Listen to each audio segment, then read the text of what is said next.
sa descente en vue de l'atterrissage prévu dans 18 minutes. Je vous conseille d'aller Veuillez vous vous écouter. préparer à l'atterrissage. Eh bien, bonjour mes amis et bienvenue sur ma chaîne YouTube destinée à vous parler de films, de séries, de commentaires. C'est toujours un plaisir mes amis de vous retrouver cette chaîne thématique. Comme je vous l'ai dit hier, je suis un petit peu malade, ça a commencé par la gorge, ensuite c'est le nez. Mais je me soigne, ne vous en faites pas, je suis passé à la pharmacie ce matin. Si vous voulez, je pourrais vous expliquer ce que je prends essentiellement de la lysopéine, mais j'ai pris aussi du Humex. J'ai cherché des Actifed jour et nuit.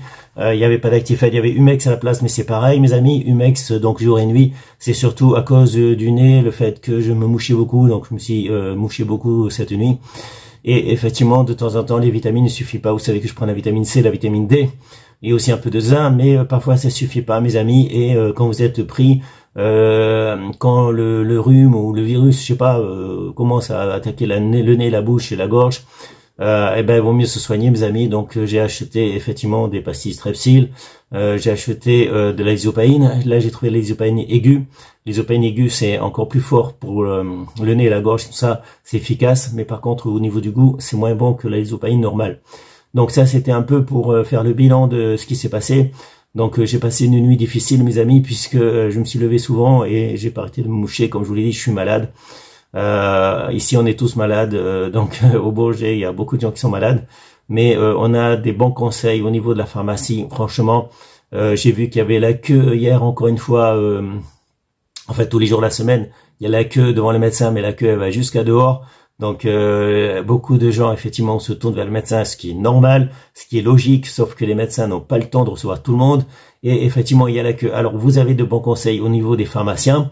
Donc, vous pouvez vous rendre dans une pharmacie, expliquer ce que vous avez, etc. Et ils ont fait des études, mes amis. Les pharmaciens ont fait de bonnes études. Quand vous n'avez pas la possibilité de voir un médecin, mes amis, n'hésitez pas à voir un pharmacien parce qu'ils sont de bons conseils. Et je vous assure que je n'hésite pas à aller me rendre à la pharmacie et à demander conseil aux pharmaciens parce que franchement, ils sont de bons conseils. Ils ont fait des études de langue aussi. Donc, n'hésitez pas, mes amis. Ensuite, ce que j'ai dit, et c'est toujours valable, vitamine C, vitamine D et du zinc, c'est toujours valable. Mais des fois, on a besoin d'un peu plus, on a besoin de médicaments. Donc, personnellement, je suis pas contre les médicaments. Je suis naturopathe, mais je suis pas contre les médicaments, mes amis. Donc, n'hésitez pas à consulter, que ce soit un pharmacien ou un médecin.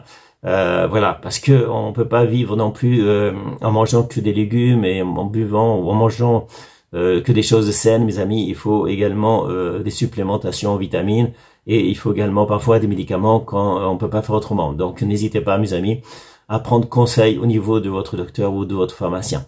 Bon, ceci étant terminé, j'avais parlé hier d'un film qui s'appelle Blackout, qui était numéro 4 sur Netflix. Là, je vais parler de The Blackout. C'est un film russe, donc origine Russie. Fédération de Russie. La réalisation, c'est Yegor Baranov, Natalia Henker. La durée, c'est 2h33. Les acteurs, c'est Philippe Aïdziev, je prononce mal, mais tant pis, Yuri Borisov, Alexei Shadow, Oleg Boyko et Maxi Elmelianov. Le genre, c'est action, science-fiction, thriller. La date de sortie, c'est 2019. Et maintenant, l'histoire. Aucun météorite n'a frappé la Terre. Aucun terroriste n'a mis le monde en danger. Aucune guerre atomique n'a été déclenchée. Mais quelque chose s'est passé. Qui ou quoi détruit la vie sur Terre? Et oui, mes amis, c'est effrayant. La vie est en train d'être détruite sur Terre. Mais c'est quoi cette menace, mes amis? Ce n'est pas une bombe atomique, ce n'est pas des terroristes.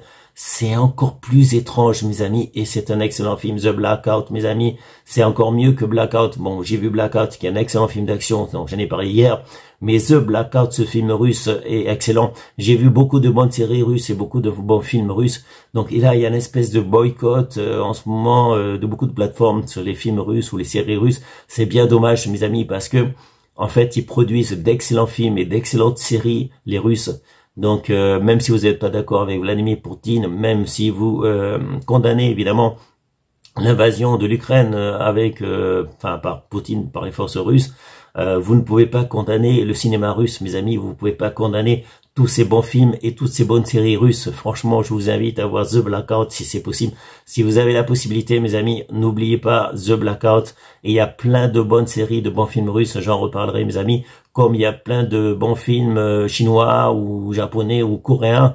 Il faut pas cracher sur les films russes, mes amis. Il faut pas cracher sur les cinémas russes, sur les séries russes. Ils ont d'excellents films. Et The Blackout est un bon film. J'espère qu'il y aura une suite. En fait, en regardant la fin, je me dis que je veux une suite. Je veux une suite à The Blackout, mes amis. Je sais pas si les réalisateurs, metteurs en scène, scénaristes de The Blackout pourront m'écouter. S'ils m'écouteront, The Blackout est sorti en 2019. Je suis pas au courant d'une suite. Donc j'ai déjà vu de bonnes séries, de bons films russes qui nécessitent une suite. Et The Blackout, mes amis, je veux savoir comment ça va se passer. Donc est-ce qu'on va pouvoir sauver l'humanité? Là, on entrevoit effectivement, comment dire, bon, c'est un conflit entre aliens et terriens et humains, quoi, mes amis. Voilà, bon, de toute façon, vous l'aurez su, vous l'aurez deviné, mes amis, que si c'est pas des humains, c'est forcément des aliens qui nous attaquent. Et j'espère que les gouvernements mondiaux, les gouvernements de la planète Terre, ont déjà prévu les hypothèses des attaques d'aliens, évidemment, contre la Terre, contre nous, les humains. Je sais que le gouvernement français utilise la Red Team. La Red Team, donc, c'est une équipe spéciale détachée d'un ministère, donc une équipe d'écrivains de science-fiction qui sont chargés d'élaborer des théories qui sont étudiées après par le ministère des Armées pour envisager les ripostes concernant toutes sortes d'attaques qui pourraient, comment dire, survenir sur le sol français. Donc la Red Team, j'en ai déjà parlé dans une autre vidéo, mes amis, ce n'est pas une blague, mes amis, c'est des écrivains de science-fiction recrutés par le ministère des Armées pour élaborer des théories, mes amis, des théories de catastrophes dont le ministère de la Défense est chargé de trouver des solutions. Je ne sais pas, je ne fais pas partie de la Red Team, j'aimerais bien faire partie de la Red Team, donc si le ministère des Armées, j'ai déjà travaillé pour le ministère des Armées, donc j'ai déjà travaillé pour la Défense, et je ne serais pas contre travailler à nouveau pour la Défense, mes amis, en tant qu'écrivain, en tant qu'auteur de scénarios, puisque moi-même j'écris, et donc ça me ferait plaisir d'écrire des scénarios catastrophes pour que nos armées, notre ministère de la Défense, nos forces de sécurité trouvent des solutions, mes amis, aux scénarios que nous, les écrivains de la Red Team et moi éventuellement puissent créer, puissent imaginer.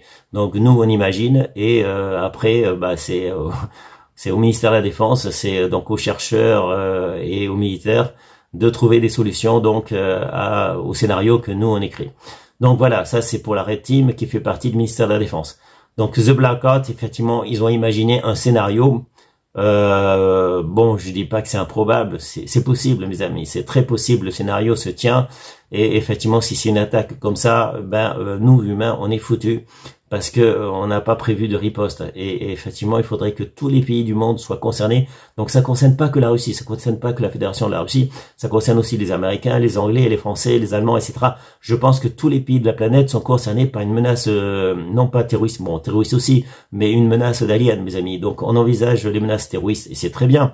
C'est très bien que les gouvernements de la planète soient unis pour se défendre contre d'éventuelles attaques terroristes, mais il faut être également unis contre d'éventuelles attaques d'aliens, mes amis. Parce que qui pourrait nous certifier qu'il n'y a pas d'aliens qui vivent ailleurs dans d'autres univers et qui pourraient un jour ne pas être arriver sur Terre, nous envahir parce que ça pourrait être des ennemis. C'est pas forcément des amis, hein. Les aliens ne sont pas forcément des amis. S'ils sont des amis, tant mieux. Mais s'ils viennent pour nous attaquer, nous envahir, il faut absolument une riposte. Mes amis, il faut être capable de riposter. Et je ne suis pas au courant d'une défense contre les aliens, mes amis. C'est possible qu'il y en a une, mais je ne suis pas au courant que effectivement les gouvernements de la planète, les gouvernements de la Terre aient imaginé une riposte efficace contre une invasion alien. Voilà. Donc il y a beaucoup de scénarios de films là-dessus. Et j'aimerais savoir si les gouvernements ont pensé à imaginer des solutions contre une riposte alien. Bon, peut-être qu'on ne peut pas imaginer ça, je ne sais pas, mes amis. Peut-être que nos gouvernements sont incapables de riposter en cas d'attaque alien. Ça, c'est un autre problème. Bon, ça sera tout pour aujourd'hui, mes amis. Comme vous voyez, je parle un peu mieux. J'ai moins de difficultés donc au niveau de la gorge. Comme vous le savez, je me soigne et si vous êtes malade, parce qu'il y a beaucoup de gens malades actuellement en Île-de-France, n'hésitez pas à consulter soit votre médecin, soit votre pharmacien, soit votre naturopathe, ce que vous voulez. Mais n'hésitez pas à consulter, mes amis, à prendre conseil. Moi-même, je prends conseil. Hein, je suis pas seul, isolé dans ma bulle. Je prends également conseil. Je n'ai pas la science infuse. J'apprends tout le temps, mes amis. J'apprends tout le temps. Et je pense qu'on est tous comme ça, mes amis. On est tous à découvrir des choses nouvelles. Et parfois, on se trompe. Bon, personnellement, j'ai déjà eu le Covid en janvier et en février 2020. Et à ce moment-là, je me suis soigné tout seul parce que le médecin que j'ai consulté ne savait pas ce que c'était comme virus. Il savait que c'était pas la grippe, mais il disait je ne sais pas ce que c'est. Et il m'a dit prenez du Doliprane. Donc le Doliprane, effectivement, c'est la chose à ne pas faire. Donc les médecins aussi se trompent. Hein.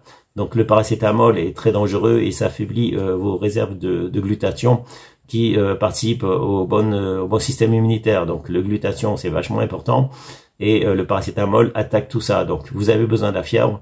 Le paracétamol diminue la fièvre et ça c'est pas bien puisque l'élévation de température permet de se défendre contre les virus. Donc la température, l'élévation de température, ce qu'on appelle la fièvre, est un mécanisme de défense naturel de l'organisme. Donc ça on en a besoin.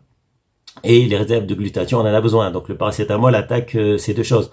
Donc comme l'a dit un autre médecin, c'est un médecin que je connais, un médecin belge, qui est très intéressant et comment dire, qui est au courant de ces choses-là. Il a dit les médecins français notamment qui ont prescrit du paracétamol, c'est criminel. C'est criminel pendant cette crise de Covid de prescrire du paracétamol. C'est vraiment un crime dont a parlé ce médecin parce qu'il a dit c'est vraiment ce qu'il ne faut pas faire, mes amis. Le paracétamol en cas de Covid, c'est vraiment la dernière chose à faire parce que ça, non seulement ça attaque le foie, mais ça diminue la fièvre dont vous avez besoin et ça diminue les réserves de glutathion. Donc ça, c'était à ne pas faire, mes amis. Heureusement que j'ai pas écouté le médecin français en janvier 2020 et je me suis soigné du Covid tout seul grâce aux vitamines.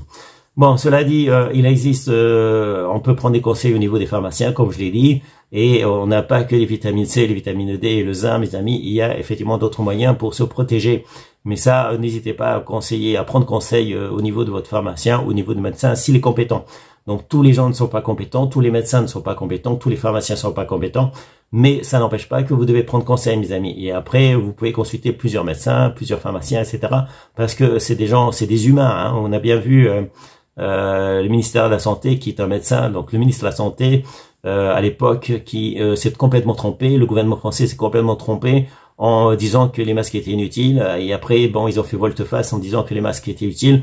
Donc on voit bien que les médecins se sont complètement trompés lors du Covid, lors de la crise du Covid et le gouvernement français s'est complètement trompé. Donc voilà, donc mais c'est pas que le gouvernement français qui s'est trompé, il y a plusieurs gouvernements qui sont trompés et qui ont fait l'inverse de ce qu'il fallait faire. Donc c'est pour ça que je dis tout le monde en est humain et on peut se tromper, l'erreur est humaine. Hein. Errare humanum est, errare humanum est, donc c'est du latin, l'erreur est humaine, mes amis, tout le monde peut se tromper, moi aussi je peux me tromper. Hein. Donc mea culpa, si je me trompe, je le dis, mes amis, je me dis c'est ma faute, je me suis trompé, voilà. Je n'ai pas peur de dire que je me suis trompé et je pense que nos gouvernements, nos ministres, ceux qui ont créé les vaccins aussi sont trompés et je pense qu'ils devraient faire leur mea culpa et reconnaître qu'ils se sont trompés, qu'ils ont fait des erreurs. Voilà. Si un jour je fais une erreur, n'hésitez pas à me le dire et moi j'hésiterai pas à reconnaître effectivement que j'ai fait une erreur. Donc heureusement que le Covid on connaît mieux maintenant et on est capable de se soigner. Voilà, je dis pas que j'ai le Covid, hein. Mais en tout cas je me soigne parce que j'ai effectivement pas forcément une grippe puisque j'ai pas d'élévation de température. En tout cas j'ai un rhume et j'ai la gorge prise. Vous en faites pas, je me soigne et ça va déjà mieux. Bon, sur ce, je vous souhaite à tous une bonne journée, restez en sécurité pour tout va bien. Je vous dis à bientôt pour une prochaine vidéo. Salut mes amis, ciao ciao, bye bye.